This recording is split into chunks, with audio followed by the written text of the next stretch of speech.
Hello, today we're going to be talking about cherries, mulberries, and spruce tips.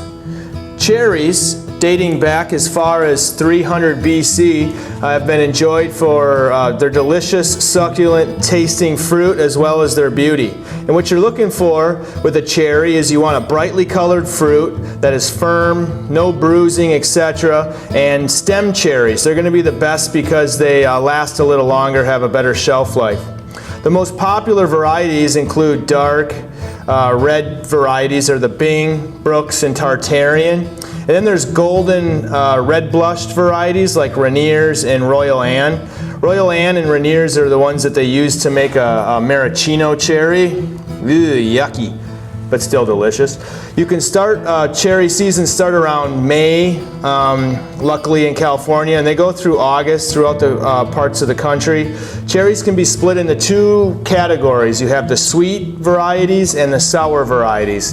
The sweet are best for eating out of hand, obviously, but they can be cooked as well. But the sour varieties, they're going to be the best for baking and preserves and things like that.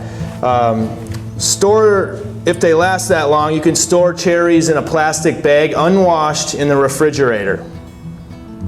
Spruce tips, one of my favorite things because it's kind of the foraging angle, are spruce is in the pine family.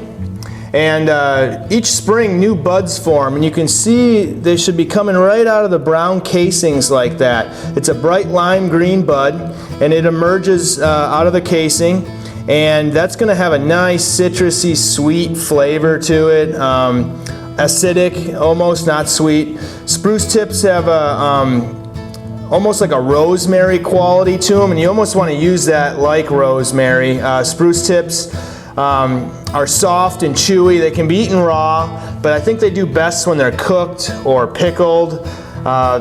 As the tips mature, they can become hard and bitter, so you do want them in this nice young fashion like this. In sweet applications, I think they're really nice balance to cookies, sorbets, syrups, things like that. Makes a really interesting tea.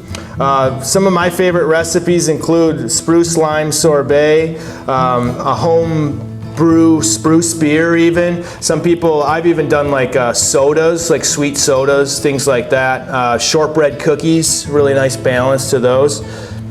Mulberries, really delicious. Every springtime you're gonna see mulberries here. And you don't really see them commercially because they're very fragile. You can already see just, it stains your fingers just with just even touching it. There's over 150 species of mulberries.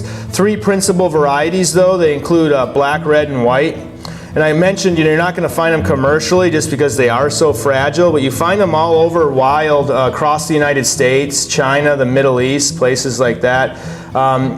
Mentioned, very delicate, but they boast such a unique flavor. It's a really nice sweetness to them, baking spices, balanced with just a little bit of acid. And I mentioned a lot of different varieties. This one is the King White Mulberry, and this one, it looks like it's immature, right? So it looks like almost like a green variety or version of this one, but it's actually ripe in this fashion. It's called the White Mulberry.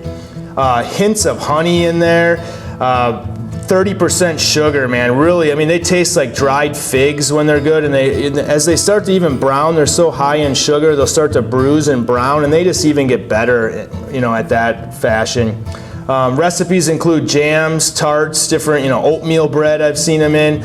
Even one of our co-workers is making a mulberry mead right now. So really an interesting product. That's what's hot in the cooler this week.